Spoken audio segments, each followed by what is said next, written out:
আমি কেন বিয়া করিলাম গো বুঝ মানে নাহিয়া সুখ শান্তি বিসর্জন দিলাম বউ ঘরে আনিয়া গো বুঝ মানে নাহিয়া আমি কেন বিয়া করিলাম গো বুঝ মানে নাহিয়া আমি কেন বিয়া করিলাম গো বুঝ মানে নাহিয়া সুখ শান্তি বিসর্জন দিলাম বউ ঘরে আনিয়া গো বুঝ মানে নাহিয়া সুখ শান্তি বিসর্জন দিলাম বউ ঘরে আনিয়া গো বুঝ মানে নাহিয়া আমি কেন বিয়া করিলাম গো বুঝ মানে নাহিয়া আমি কেন বিয়া করিলাম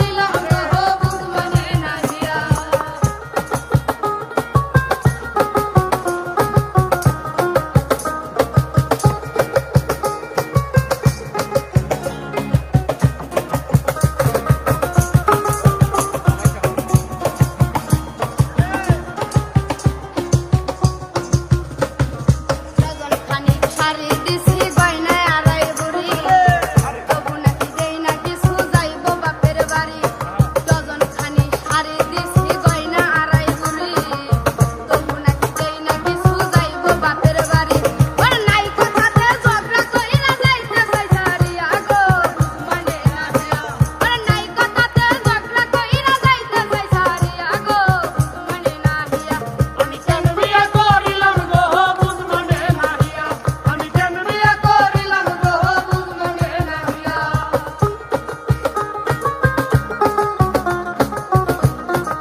এটা না গেলে হয়তো না।